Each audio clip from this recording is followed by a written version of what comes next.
그리스도 안에서 일만 스승이 있으되 아버지는 많지 아니하니 그리스도 예수 안에서 내가 복음으로써 너를 낳았음이라. 그러므로 내가 너에게 권하노니 너희는 나를 본받는 자가 되라. 이로 말미암아 내가 주 안에서 내 사랑하고 신실한 아들 디모데를 너희에게 보내었으니 그가 너희로 하여금 그리스도 예수 안에서 나의 행사 곧 내가 각처 각 교회에서 가르치는 것을 생각나게 하리라. 어떤 이들은 내가 너에게 나아가지 아니할 것 같이 스스로 교만하여졌으나 주께서 허락하시면 내가 너에게 속히 나아가서 교만한 자들의 말이 아니라 오직 그 능력을 알아보겠으니 하나님의 나라는 말에 있지 아니하고 오직 능력에 있음이라. 너희가 무엇을 원하느냐? 내가 매를 가지고 너에게 나아가랴. 사랑과 온유한 마음으로 나아가랴. 아멘. 네, 우리가 말씀을 나누기 전에 항상 지난주 외울 말씀을 이 시간 외우곤 했습니다. 지난주에는 제가 좀 까먹어서 그냥 넘어갔는데 오늘은 그 말씀 각자 긴장되는 시간이죠.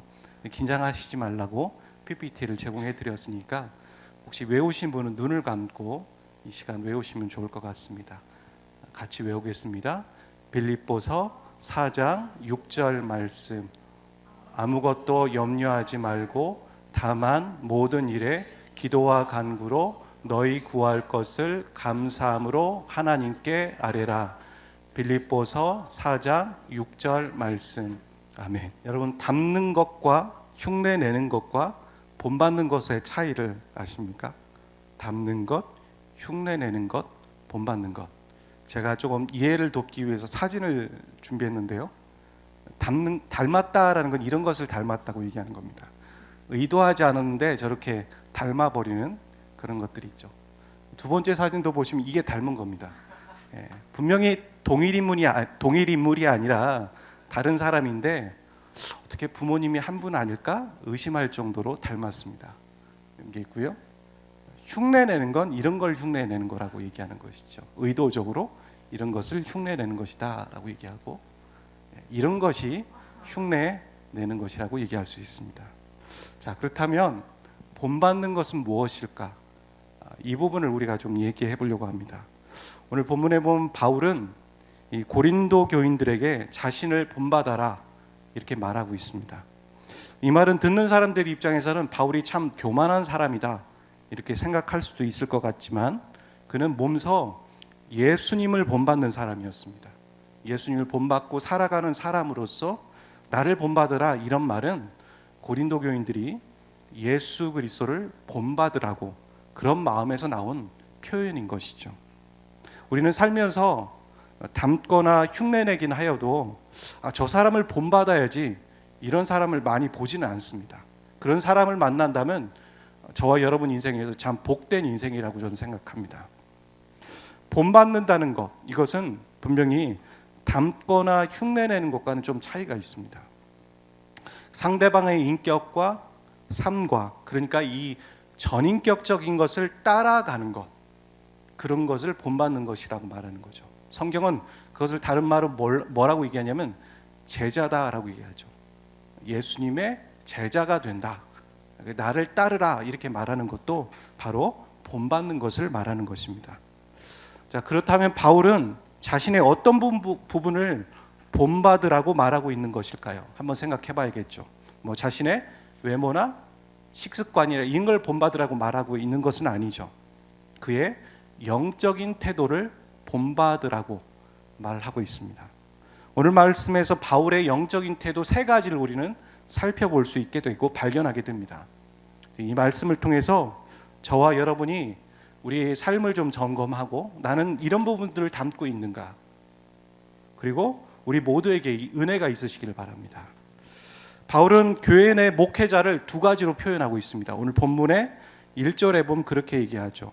한번 읽어볼까요? 본문 1절 시작. 사람이 마땅히 우리를 그리스도의 일꾼이요 하나님의 비밀을 맡은 자로 여길지어다. 두 가지 무엇입니까? 바로 일꾼 그리고 맡은 자다. 목회자를 그렇게 말하죠. 일꾼이란 말은 무슨 말이냐면 이게 조수, 뭐 시종 이렇게 말하는 거고요. 그다음에 맡은 자다라는 말은 우리가 잘 쓰지 않는 말인데 청지기라는 말이죠. 청지기. 그러니까 이걸 청지기를 또 좀 쉽게 얘기해 보면 지배인, 뭐 총지배인 요 정도 생각할 수 있죠. 이 맡은 자라는 말을 한번 좀 집중해 보십시오. 맡은 자라는 말이 우리가 원어로 봤을 때 오이코노모스 이렇게 말합니다. 그리고 여러분이 한 번 정도는 들어보셨을지 모르겠는데 이 오이코노모스의 원 단어의 뜻은 또 오이코스에서 시작했습니다. 그래서 오이코스의 원래의 뜻은 가족이라는 말이죠.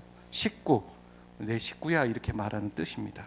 그러니까 정리해 보면 목회자는 어떤 사람이냐면 조수나 부리는 지배인이나 일꾼 정도가 아니라 교회라는 이 영적 공동체 안에서 한 일원이고 가족으로서의 청직이라는 말이죠. 그런 의미를 담고 있습니다. 그러니까 이 목회자들에게 하나님은 무엇을 요구하고 계시냐면 오늘 본문의 2절에 보면 충성을 요구하신다고 합니다. 충성. 이 충성이라는 말도 좀 살펴보려고 하는데요. 이 충성이라는 말은 믿음을 갖다 혹은 성실하다 혹은 신뢰한다 이런 단어의 의미를 갖고 있죠. 근데 이 충성이라는 말도 어디서 나왔냐면 믿음이라는 단어에서 나왔습니다. 믿음. 그러니까 믿음이라는 건 뭘까요? 우리가 그냥 믿음이 아니라 하나님을 믿는 믿음이죠. 하나님을 믿는다는 건 뭘까요? 되게 그리스도인들은 좀 막연하게 얘기할 때가 있죠. 은혜 받았어. 안 믿는 사람은 그게 무슨 말인지 모릅니다. 나 믿었어. 이렇게 얘기하면 구체적으로 모르죠. 그러니까 믿는다는 건 뭐냐면 하나님의 말씀을 성실하게 대하는 태도이죠. 그러니까 하나님 말씀을 오늘 믿었고 내일은 안 믿다가 막 일주일에 믿고 이런 게 아니라 성실하게 꾸준히 그분의 말씀대로 살아가는 삶의 태도를 바로 믿음이다. 그리고 좀 더 연장하면 충성스럽다 그렇게 말하는 것이죠. 바울은 누구보다도 충성스러운 사람이었습니다. 하나님에게. 그 왜 어떻게 알 수 있냐면 성경에 보면 그는 하나님의 말씀을 그러니까 복음을 아주 성실하게 대하는 태도를 갖고 있고 많은 사람에게 전하고 있는 사람이었습니다. 여러분 다시 한번 얘기해 보겠습니다. 목회자에게 하나님이 요구하시는 건 충성입니다. 충성. 그러니까 이것은 좀 확장하면 당시에는 목회자와 성도의 구분이 그렇게 없다고 얘기 드렸죠. 그렇다면 맡은 자에게 하나님이 요구하시는 건 충성이라는 말입니다. 근데 오늘날 우리는 충성이 아니라 성공을 구하며 살아가고 있지 않은가 생각합니다. 성도든 또 목회자든 성도는 교회 안에서의 성공을 원하진 않겠죠. 하지만 세상을 살아갈 때 성공을 구하며 살아가는 겁니다. 그래서 이렇게 무리를 하기도 하죠. 내가 연구한 과제가 아닌데 다른 사람이 연구한 과제를 싹 가로채 가지고 내가 한 거야 이렇게 거짓말하고 사람을 등치면서 성공을 구하며 살아가기도 합니다. 혹은 목회자들은 교회 안에서 더 많은 성공을 구하며 살아가는 것이죠. 건물을 불리고 우리 교회에 어떤 사람이 출석하고 있어 이렇게 얘기하면서 그렇게 구하는 것이죠. 어떤 교회 얘기를 들었는데 참 안타까웠습니다. 어떤 교회가 개척을 해서 사람이 재밌게 부흥하는 거예요. 한 50명 즐겁게 많이 부흥하면서 나가고 있었어요. 근데 이 목회자의 욕심이 있는 거예요. 건물을 좀 크게 해야겠다.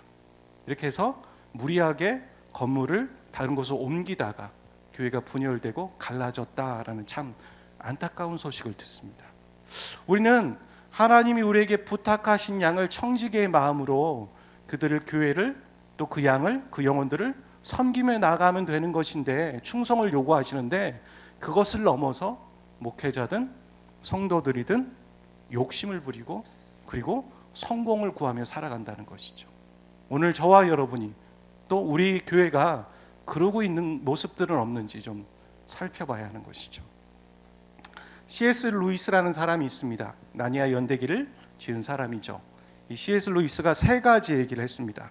천국에 가면 우리가 세 가지 때문에 놀라게 될 것이다. 아마도.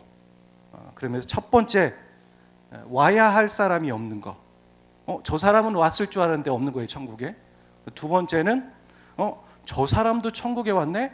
이런 걸 보고 놀라는 것이고 세 번째는 질문이죠. 내가 과연 천국에 있을까? 이게 질문입니다. 이게 무슨 얘기냐면요, 우리가 지금 우리의 구원에 대한 혼란스러운 얘기를 하고 싶은 얘기가 아니라요, 이게 뭐냐면 너무나 사람들은 이 세상적인 기준에 오염되어 있는 거예요.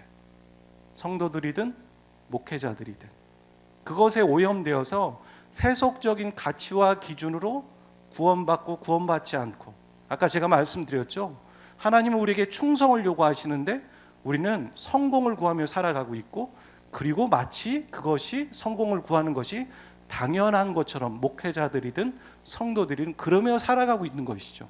우리도 모르게 세상적인 기준에 갇혀서 살아가면서 구원에 대한 부분도 그렇게 착각하며 살아가고 있지 않은가, 그런 얘기를 지금 C.S. 루이스가 말하고 있는 것입니다. 오늘 비슷한 말이 사도 바울도 5절에서 말하고 있습니다. 5절 말씀 한번 같이 읽어볼까요? 시작. 곧 주께서 오시기까지 아무것도 판단하지 말라. 그가 어둠에 감추인 것들을 드러내고 마음의 뜻을 나타내시리니 그때 각 사람에게 하나님으로부터 칭찬이 있으리라. 아멘. 이 말씀에서 판단의 주체는 누구냐면 예수님입니다. 그렇죠? 그리고 칭찬의 주체는 하나님이십니다. 그러니까 말씀대로 살아가고 믿음의 싸움을 하지만 아무도 몰라주고, 또 세상적으로는 얼핏 보기에 저 사람은 실패했어, 그런 사람들이 있을 수 있죠. 그렇죠? 그리고 그러다가 돌아가시는 분이 계세요. 우리는 그걸 보고서 참 안타깝다, 어리석었다, 그렇게 생각하는 사람도 있죠. 하지만 세상 끝날이 되었을 때 주님이 오셔서 그 모든 사람들의 옳고 그름을 낱낱이 밝히시고 드러내시는 때가 있다는 겁니다. 그날이 온다는 것이죠. 그때 모두를 판단하시면서 그분의 기준에 따라, 예수님의 기준이죠, 예수님의 기준에 따라, 말씀에 따라 어떤 사람은 칭찬이 있을 것이고 어떤 사람은 또 칭찬이 아닌 징계가 있을 수 있다는 얘기죠. 네, 여러분 이 말씀의 그 끝을 한번 잘 보십시오. 뭐라고 얘기합니까? 그때 각 사람에게 하나님께서 칭찬을 주시던가 징계를 주시겠다라는 얘기를 하고 있는 게 아니죠. 칭찬이 있을 것이다라는 확신을 갖고 있어요. 왜 그렇습니까? 하나님의 말씀에 따라 믿음의 경주를 한 사람에게는 지금 당장에는 억울함도 있고 참 부당함도 있을지 모르겠지만 분명히 확실하게 마지막 날에 하나님의 칭찬이 있을 거다 말하는 것이죠. 아멘. 그래서 우리는 그런데요, 이 세상에서 보여지는 것들을 참 쉽게 단정짓습니다. 어떤 사람의 인생을 보고 저 사람 실패한 거야, 저 사람 끝난 거야, 이렇게 쉽게 단정짓죠. 그리고 좀 더 심사숙고하는 사람들은 열매를 보고 판단합니다. 열매. 그 사람들이 이뤄놓은 업적들. 근데요, 그 사람들이 이뤄놓은 업적만으로 봤을 때도 그게 전부는 아닐 수도 있어요. 우리가 요즘에 많은 언론에서 이단의 얘기가 나오지 않습니까? 사람들이 그 이단에 빠지는 두 가지 이유가 있다는 것이죠. 무엇이냐면 구원의 문제. 우리가 이단이냐 아니냐의 문제의 가장 큰 기준점은 구원론의 문제잖아요. 또 하나의 문제는 관계가 되기 때문에 그곳에 빠진다는 거예요. 근데 관계가 돼서 그 사람들이 나는 신천지입니다 이렇게 말했을 때 사람들이 이 신천지 이단이네 하고서 나오지 못하는 이유가 무엇입니까? 관계가 됐기 때문이기도 하지만 이 많은 사람들이 믿고 있는데, 이 많은 사람들이 여기에 있는데 문제가 없겠지라는 생각인 거예요. 그러니까 우리는 쉽게 판단하고 단정짓기도 하고 열매를 보고 판단하기도 하지만 그게 다 정확할 수는 없다라는 거죠. 그러면서 우리는 쉽게 판단하고 판단과 함께 그 다음에 뭘로 넘어가냐면 비교합니다. 내 자신을. 저 사람은 저런데 나는 왜 이렇게 못했을까 하면서 비교하고 자신을 망가뜨리는 수순에 가게 되는 것이죠. 이 말씀들을 보았을 때 우리는 그렇다면 어떻게 해야 됩니까? 비교하지 말라는 거예요. 지금 성공하는 게 성공이 아닐 수도 있다는 거예요. 지금 실패하고 있는 게 세상적으로 봤을 때 실패했을지 모르겠지만 하나님의 기준에 실패 아니라는 거예요. 그러니까 하나님이 끝났다 하시기 전까지는 끝난 게 아니라는 것이죠. 그러니까 우리는 세상적인 성공을 부러워하며 살아갈 것이 아니라 하나님의 말씀의 기준대로 하나님이 우리에게 맡기셨던 영역들이 있지 않습니까? 그 영역을 충성하며 믿음의 성실함을 보이며 살아가라, 그렇게 말하고 있는 것입니다.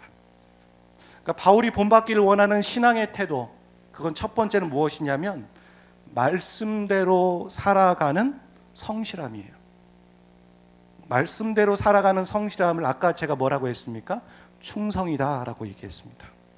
근데 좀 더 정확하게 얘기하면 무엇이냐면 주님을 의식하는 종말론적인 성실함이에요. 오늘 우리가 5절의 말씀을 읽어봤죠. 끝이 있을 거라고 얘기하는 거예요. 우리는 끝이 없는 줄 알고 살아가는 사람들이 있어요. 이게 영원할 거라고 생각하면서 이 세상이 영원할 거라고. 그렇지 않잖아요. 분명히 우리 인생에도 죽음이 있고요, 이 세상에 끝이 있다라고 분명히 말해요. 그러니까 기준은 있죠. 주님을 의식하는 종말론이에요. 주님을 의식하는 종말론적인 성실함이죠. 이건 뭐냐면요, 두 가지로 생각할 수 있어요. 내일 주님께서 나를 찾아오셔서 너 오늘 나와 함께 가야겠다 이렇게 말씀하시면서 나의 생명을 가져가실 수도 있다는 심정으로 오늘 살아가는 거예요. 오늘 우리가 그러고 있습니까? 그러지 않잖아요. 내일이 있고 몇 달이 있고 몇 년 후가 있을 거라고 생각하면서 되게 나태하고 안일하게 살아갈 때가 있죠. 미루고 중요한 것들을. 그러지 말라는 거예요. 바울은 그러지 않았다는 거예요. 솔직히요, 그 신약 성경에 있는 사람들은 바울을 비롯해 많은 초대교회 사람들은 어떻게 생각했냐면 주님이 곧 오실 줄 알았어요.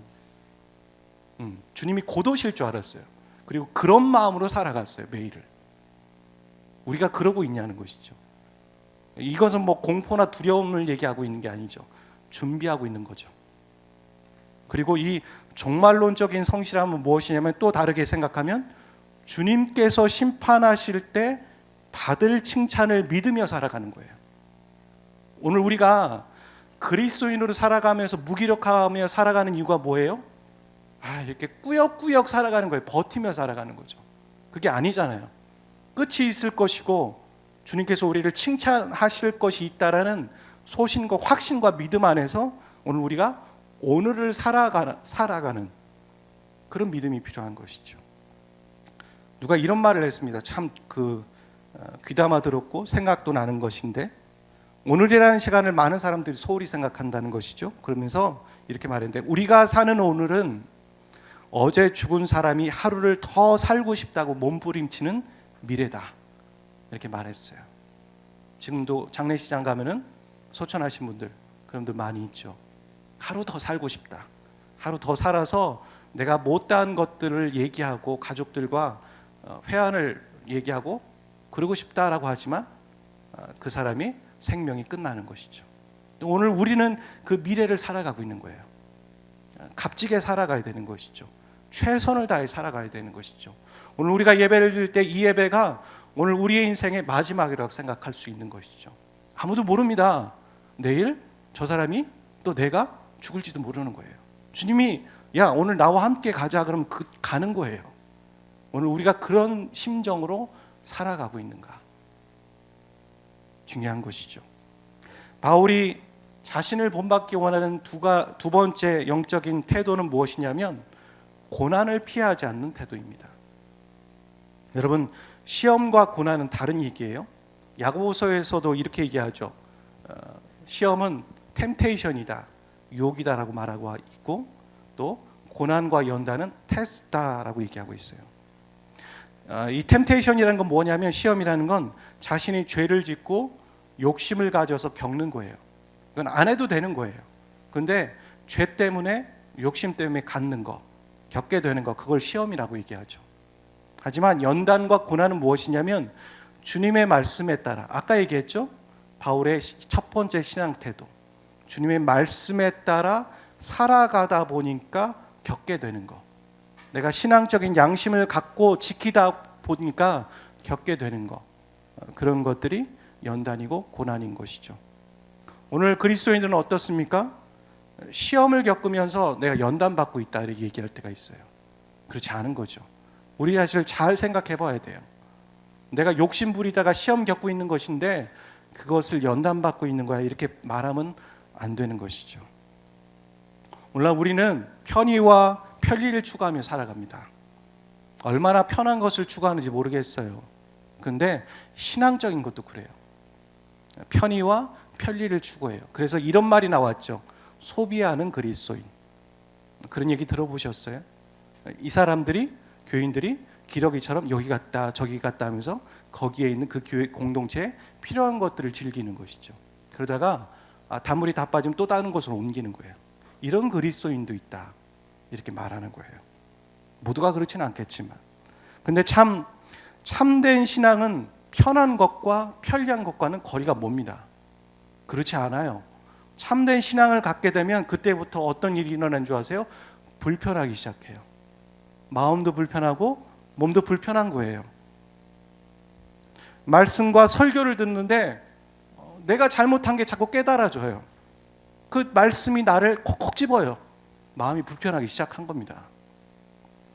아무렇지도 않게 행동했는데 그게 죄라는 걸 깨닫기 시작해요. 그 불편한 겁니다.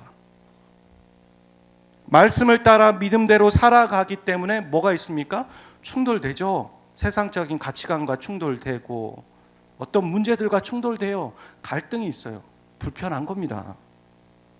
예수님도 우리를 구원하신 마지막은 부활이었지만 그분은 십자가의 고난과 죽음을 경험하셨습니다.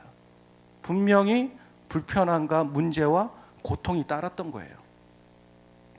그렇다면 교회와 성도 또한 고난과 고통은 있기 마련인 거죠. 제대로 산다면. 말씀대로 믿음의 삶을 살아갈 때는 반드시 고난과 고통은 수반되는 것입니다. 그런데 오늘 고린도 교인들은 그런 사람들이 아니었어요. 편리와 편의를 추구했고 심지어는 십자가 어리석지, 왜 저런 짓을 해, 왜 저렇게 살아, 왜 어렵게 살아, 편하게 살면 되지. 십자가의 삶을 걷는 거는 어리석은 짓이야, 이렇게까지 말했다는 거예요. 그래서 오늘 본문에 보면 대조가 되죠. 사도들과 고린도 교인들의 삶들이, 그들은 부유한 것과 풍요한 것과 편한 걸 추구했지만 사도들은 어려움과 고통과 억울함을 추구한 거예요. 그게 바로 성도의 삶이고 교회된 우리의 삶이거든요. 과연 저와 여러분은 어떻습니까? 우리는 편의와 편리를 추구합니까? 물론 이 과학의 이기를 우리를 혜택을 누리죠. 하지만 그 안에서 우리는 신앙이라는 것들을 통해 불편한 것들을 느낄 수밖에 없는 건데 그것들을 포기하고 피한다는 거예요. 마치 사람들이 십자가를 보고 십자가가 너무 흉측하잖아요. 주님이 지신 십자가가 너무 흉측하니까 어떻게 합니까? 그림을 그려요. 이쁜 그림을 그립니다. 깨끗하게 청소도 해요. 십자가에다가 데코도 합니다. 이쁜 천도 그려놔요. 그리고선 십자가를 미화하고 아름답게 생각합니다. 십자가는 그런 거 아니에요. 십자가는 죽음이고 수치이고 고통이에요. 십자가는 내가 용서할 수 없는 사람을 용서하기 때문에 얻는, 여러분 용서할 수 없는 사람을 용서할 때 기쁘십니까? 아닙니다. 용서할 수 없는 사람을 주님의 말씀에 따라 용서하게 될 때 내 안에는 고통이 따라요. 힘듦이 따르고 어려움이 있습니다. 그것을 포기하지 말라는 겁니다. 진정한 그리스도인이라면 그것이 따른다는 것이죠. 바울이 우리에게 요구하는 자신을 닮았으면 하는 얘기, 세 번째 신앙의 태도는 말이 아닌 삶으로 살아가는 모습입니다. 여러분, 이 모든 것을 말로만, 오늘 우리가 이렇게 멋있게 말하고 그렇지 좋은 얘기지 듣고 끝난다면 그게 바로 잘못된. 여러분, 예수님의 손목에 십자가가 박혔습니다. 그리고 그 박힌 몸에서 부활하셨을 때, 그리고 부활하신 다음에 도마에게 찾아가셨죠. 나는 보지 않으면 예수님을 믿지 않겠어 라고 할 때, 그 도마에게 찾아가셔서 손목을 보이셨을 때 손목엔 무엇이 있었습니까? 이미 십자가에 못은 없지만 못이 박혔던 흔적이 남았죠. 그걸 보고 주님이라는 걸 알았어요. 똑같습니다. 우리가 말씀대로 살아가면 말씀대로 살아갈 때 고통을 겪게 되고 영광의 상처를 받게 돼요. 흔적이 남죠. 말만 하는 사람 말고 말과 함께 삶을 살아가는 사람에게 반드시 고통이 따르기 때문에 흔적이 남게 돼요. 여러분, 그 흔적을 가지고 살아가는 것이 바로 말씀대로 살아가는 것이죠. 복음이 능력이라고 여러분 믿고 계시죠? 그럼 복음이 능력이라면 직접 복음대로 살아가 봐야 돼요. 복음대로 살아가다가 부딪히고 실패도 하고 그러다가 또 은혜를 경험하면서 그렇게 살아내게 되었을 때, 그렇게 살아낸 사람이 복음은 능력이다라고 말할 때 비로소 그게 바로 복음이 능력인 거예요. 그 전까지는 복음이 능력 아니에요. 말만 하는 거는 능력 아니에요. 성경 분명히 언행일치가 따르기를 원하고 있어요. 말했으면 그렇게 살아내는 거죠. 오늘 우리는 얼마나 많이 말로만 그렇게 말합니까? 여러분, 십자가라는 단어를 계속 십자가 찬양하고 그런다고 해서 십자가의 삶을 살아가는 거 아니에요. 예수님 외친다고 해서, 설교할 때 예수님이라고 100번 외친다고 해서 그가 예수님의 사람이 되는 게 아니에요.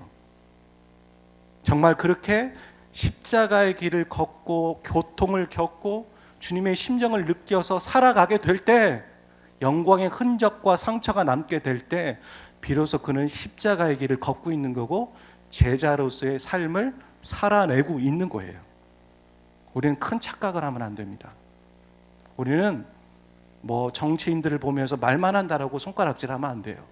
우리도요, SNS를 통해서 그런 글을 올리면서 손가락질만 하지 그렇게 살아내지 못할 때가 많아요. 우리가 1년이면 52주 주일 예배를 드리지만, 말씀을 듣지만 그렇게 살아내지 못할 때가 얼마나 많은지 모르겠어요. 그런 말 하기 전에 우리는 한 번 더 살아내야 돼요. 여러분, 오늘 말씀에 그런 얘기를 하죠. 하나님의 나라는 말에 있지 아니하고 오직 능력에 있다. 여러분, 우리가 말이 아니라 그렇게 살아낼 때 비로소 그것은 능력이 되는 거예요. 여러분, 십자가의 길을 걷는 거, 복음의 길을 걷는 거, 그게 능력이 아니라고 고린도 교인들은 생각했어요. 왜 그런 줄 아세요? 안 살아보고 두려워했고 아니라고만 얘기한 거예요. 근데 정말 여러분, 복음을 선포하면 영혼들이 돌아옵니다. 복음대로 살아가면 은혜를 경험합니다. 아닐 것 같죠? 살아보니까 그렇게 되더라고요. 그리고 계속 살아내셔야 돼요. 오늘 우리는 세상에서 그렇게 살아나는 그리스도인들을 세상은 보기를 원하고 있습니다. 많은 믿지 않는 사람들이 교회를 왜 손가락질하고 너희들 문제가 많다고 왜 얘기합니까? 정말 문제가 많기 때문에 손가락질 하는 것도 있지만 교회에 대한 기대를 갖고 있는 거예요. 교회는 저러면 안 되지. 목회자가 저러면 안 되지.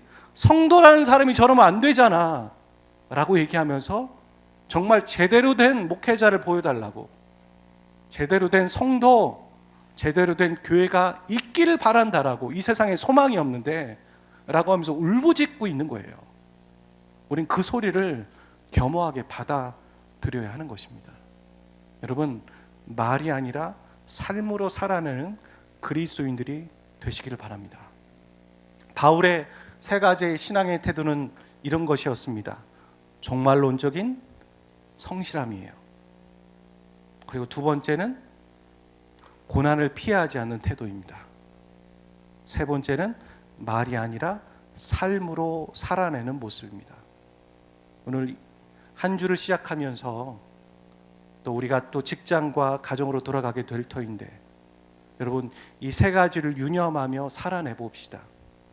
여러분, 일주일의 말씀을 다 묵상했다, 나 도장 찍었어, 이게 아니라 하나의 말씀을 듣거나 하나의 말씀을 묵상하더라도요, 그렇게 한번 살아보세요. 저 세 가지 중에 하나라도 그렇게 살아보세요. 그렇게 살아보고 주님이 능력이신지, 정말 은혜가 있는지 없는지 한번 경험해 보세요. 그렇게 살아내시고 그리스도인으로 살아가시는 저와 여러분 되시기를 주의 이름으로 축복드립니다. 우리 함께 찬양하고 기도하도록 하겠습니다.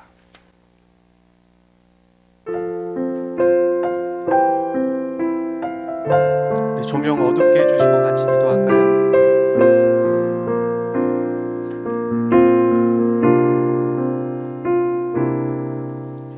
주 나의 모습 보네 상한 나의 맘 보시네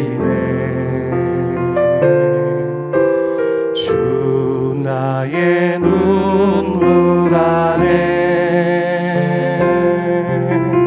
홀로 울던 맘 아시네 주 사랑 내게 주 사랑 내게 있네 그 사랑이 날 채우네 주네 내게 있네 그 은혜로 날 세우네 세상 소망 다 사라져가도 주의 사랑은 끝이 없으니 살아가는 이 모든 순간이 주 은혜임을 나는 세상 소망 다 사라져가도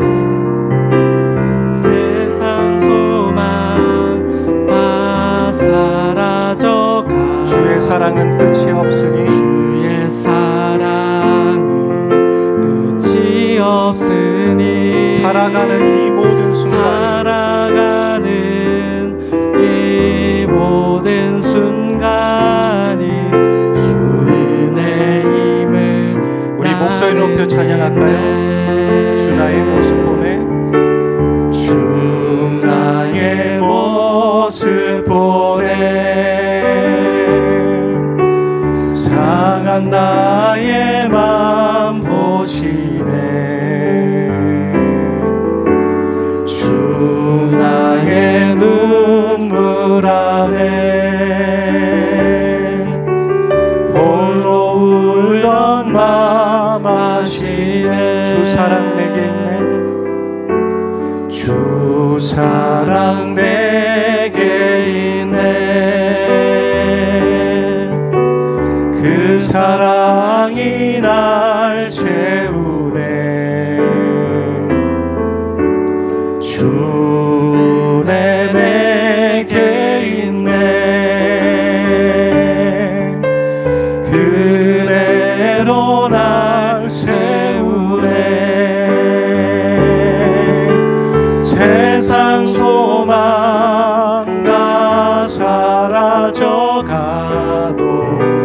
주의 사랑은 끝이 없으니 살아가는 이 모든 순간이 주 은혜임을 세상 소망 다 사라져가도 세상 소망 다 사라져가도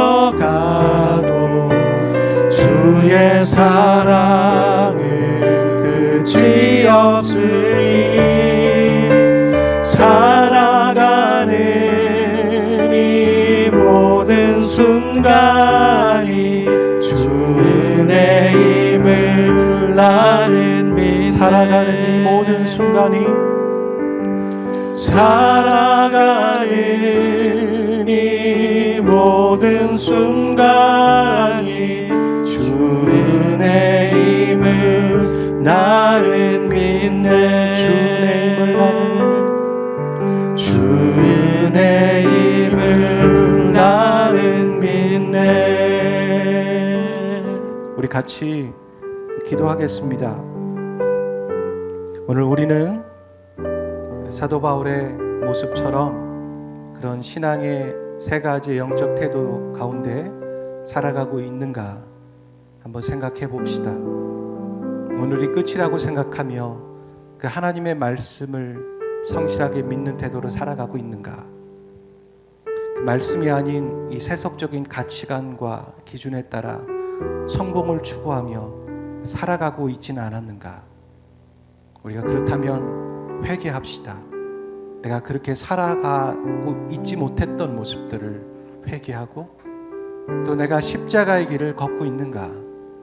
고난과 고통은 당연히 수반되어지는 것인데 난 그것을 피하며 영광과 부활만을 누리며 살아가려고 한 건 아닌가?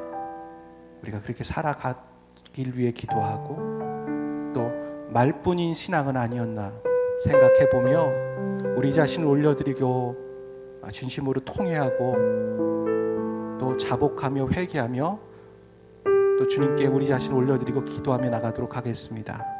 같이 기도하겠습니다. 사랑의 아버지 하나님, 우리가 하나님의 말씀을 가지고 기도합니다. 내가 매일매일 살아가며 하나님 최선을 다해 살아가지 못했던 걸 고백합니다.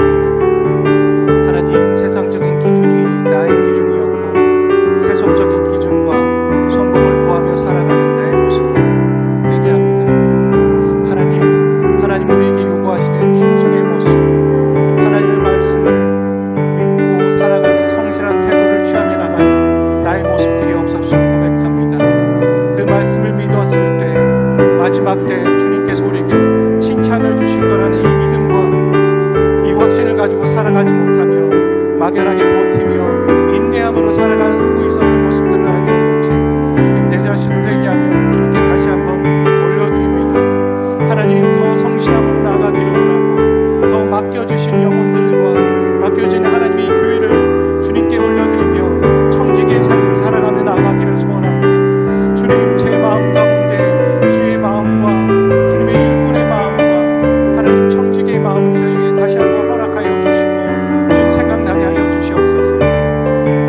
사랑의 아버지 하나님, 편한 것과 안락함과 영광을 누리며 부활만을 누리며 살아가는 나의 모습들을 주님 회개합니다. 하나님, 고난과 고통이 따르며 연단이 따르는 나의 모습들을, 이 신앙의 모습들을, 신앙이 불편하다는 걸 생각하지 않으며 살아갔던 주님 내 모습들을 회개합니다. 더 무릎 꿇겠습니다. 더 어려움과 함께하겠습니다. 고통과 어려움을 겪는 사람들과 함께하며 그들을 돌아보며 찾아가겠습니다. 하나님, 제 모습들을 회개합니다. 그렇게 살아내지 못하였기 때문에 공백이 있는 그 영혼들의 모습들을 주님 돌아봐 주시고 그들을 회복시켜 주시고 그들을 지켜주시며 그들을 주의 말씀으로 주님 새 힘을 얻게 하여 주시옵소서. 아버지 하나님, 말이 아니라 삶으로 살아내는 모습을 갖기를 원합니다. 십자가의 길을 걷고 주님 가셨던 그 길을 먼저 걷는 삶을 살아가겠습니다. 하나님, 십자가의 삶을 살아가는 것과 복음대로 살아가는 것에 지치지 않고 살아갈 수 있도록 저희 가운데 새 힘을 허락하여 주시고 베델의 모든 성도들 가운데 새 힘을 허락하여 주시기를 원합니다. 하나님, 오고 가는 체력적인 지침과 하나님 사람과의 관계에서 지치는 것 가운데에서 새 힘을 부어주시고 하나님의 말씀으로 위로하여 주시고 우리가 하나님 수많은 말씀들을 우리가 듣지만 정말 그것들을 그렇게 살아내고 있는가 하나님, 우리가 생각해보며 되짚어보며 성령이 우리에게 새 힘을 주시고 그렇게 살아갈 수 있는 힘과 용기를 더하여 주시기를 원합니다. 우리가 한 번 더 기도할 땐 중보하기를 원합니다. 이 나라와 이 민족의 지금의 상황들을 올려드리면서 같이 기도하기를 원합니다. 고난받고 아파하고 또 우리 교회 현장에서 의료진들을 위해서 새 힘 주시고 정말 쪽잠을 자면서 몇 시간을 자지 못하면서 고군분투하는 수많은 의료진과 공무원들을 위해서 기도하기를 원합니다. 또 다른 희생자가 나오지 않도록 도와주십시오. 그들을 돕다가 희생자가 나오지 않도록 붙잡아 주시고 그들을 건강을, 체력을, 또 심적인 마음들을 주님 위로하여 주시고 새 힘 주시기를 소원합니다. 하나님, 더 많은 확진자가 나올 수는 있겠지만 하나님, 감염자가 더 많이 전파되는 일들이 없도록 막아주시고 모두가 그것들의 힘을 합치고 같이 할 수 있도록 도와주시옵소서. 위기와 어려움 가운데 교회들이 먼저 분열되고 갈라섬과 당짓는 일이 없도록 도와주십시오. 누구를 비판하기 전에 하나님 어려움이 있을 때 서로를 감싸고 보호하고 살리는 것이 우리의 목표입니다. 영혼을 구원하는 것이 교회의 목적이고 세워진 목적인 것처럼 교회가 그 본분을 다하고 또 어려움을 당하는 사람들을 위해서 기도하는 교회, 더 겸손하고 겸비하며 우리의 잘못이고 우리의 부족함이라는 걸 깨닫고 자복하고 회개하는 심령들이 교회 가운데 있게 하여 주시옵소서. 우리 함께 합심하여서 기도하기를 소원합니다. 아버지 하나님, 코로나 때문에 힘들어하는 수많은 하나님 의료진들과 주님 공무원들을 올려드립니다. 그들을 주님 지켜주십시오. 그들의 생명을 지켜주시고 그들의 마음을 지켜주시며 그들의 체력과 주님 여러 가지 상황들을 열어주시기를 소원합니다. 하나님, 피로하고 지쳐있고 과로하에 있는 모든 마음들 가운데 하나님 여건들이 열리게 하시고 쉴 수 있는 인력들이 보충되어질 수 있도록 도와주시고 의료 장비들이 제공되어질 수 있도록 도와주시며 아버지 하나님, 그들이 주님 그들의 마음들 가운데 공허함과 주님 비판과 어려움들 가운데 있는 마음들을 주님 찾아가 주시고 위로하여 주시고 세인 주시기를 원합니다. 사람들을 살리기 위해서 나아가는 사람들이 또 다른 희생들이 없도록 붙잡아 주시기를 원합니다. 주님, 병원에 누워있는 환자들을 주님 지켜주시옵소서.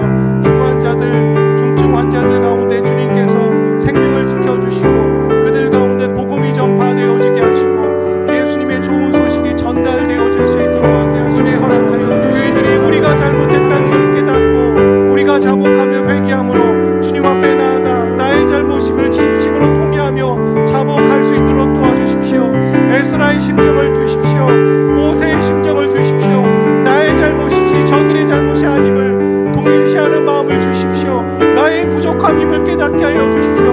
우리의 죄와 우리의 허물이며 우리의 거룩하지 못하며 우리의 추악함이며 우리의 악함임을 고백합니다. 하나님, 이 민족을 다시 한번 살려주시고 이 민족을 다시 한번 회복시켜 주시며 하나님의 말씀과 복음을 전하는 제사장의 역할들을 할 수 있는 온전한 교회들 되게 하시고 성도들 되게 하시옵소서.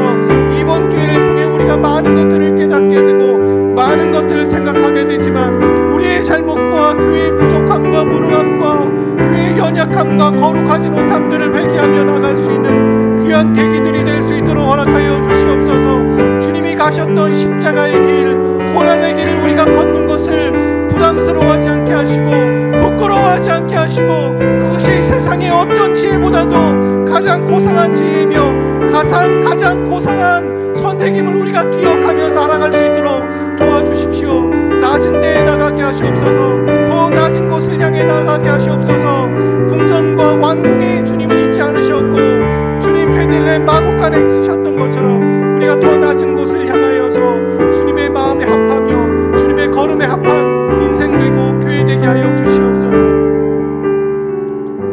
사랑의 아버지 하나님, 우리가 기도할 수 있고 주님께 깨닫고 나아가 말씀으로 회개할 수 있는 기회를 허락해 주셔서 감사를 드립니다. 주님, 우리가 하나님의 말씀에 따라 기도하였습니다.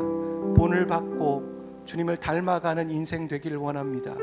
여러 가지 말씀을 듣고 수많은 인터넷을 통해서도 말씀을 듣겠지만 우리의 귀를 즐겁게 하고 우리의 지식을 쌓는 말씀이 아니라 우리가 정말 그것을 살아낼 때 그것이 생명의 말씀이 됨을 기억하며 삶으로 살아내는 우리 한 사람 한 사람 되게 도와주시옵소서.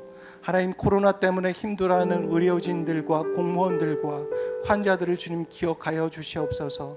위기에 있고 중증 환자들 가운데 하나님 그들의 생명을 보호하여 주시며 그들 가운데 주님의 말씀과 복음이 전달되어질 수 있도록 도와주시옵소서. 주님, 가정으로 돌아가지 못하고 쉼을 갖지 못하는 공무원들 가운데 의료진 가운데 마음을 위로하여 주시고 마음이 무너져 있는 사람들이 있다면 주님 찾아가 주셔서 주님 새롭게 하시고 회복시켜 주시기를 원합니다. 온 국민들이 분열과 주님 당짓는 것과 갈라섬이 아니라 마음을 합하여서 어려움을 이겨내고 서로를 위로하고 보듬고 감싸할 수 있는 그런 마음들이 우리 가운데 생길 수 있도록 허락하여 주시옵소서. 성경에 보면 믿지 않는 왕과 관료들을 통하여서 주님 사용하셔서 또 주님의 일들을 하고 계셨음을 보게 되어집니다. 주님, 믿는 것과 믿지 않는 것과 상관없이 이 나라를 이 민족을 위기 가운데서 구원하셨고 주님 새롭게 하시고 우리의 소망이 되실 분은 예수님 한 분밖에 없음을 믿으며 우리가 나아갑니다. 교회들이 더욱더 깨어서 기도하는 교회들 되게 하여 주시옵소서. 주님 한 주를 살아가고 또 시작합니다. 주님 각각의 일터와 또한 가정으로 돌아가는 베델 식구들을 주님의 이름으로 축복합니다. 저들이 있는 곳에서 성령님과 교제하며 교통하며 하나님의 말씀으로 살아내는 성실한 믿음의 태도를 보이는 한 사람 한 사람 되게 도와주시옵소서. 이제는 우리 주 예수 그리스도의 은혜와 아버지 하나님의 극진하신 사랑하심과 성령님의 교통하심이 하나님의 말씀을 따라 성실하게 고난 가운데 임하며 십자가의 길을 걷기로 살아가기로 결정하는 여기에 있는 모든 예배자들 그 심령 이외에 이제부터 영원까지 항상 함께 하시기를 간절히 축원하옵나이다. 아멘.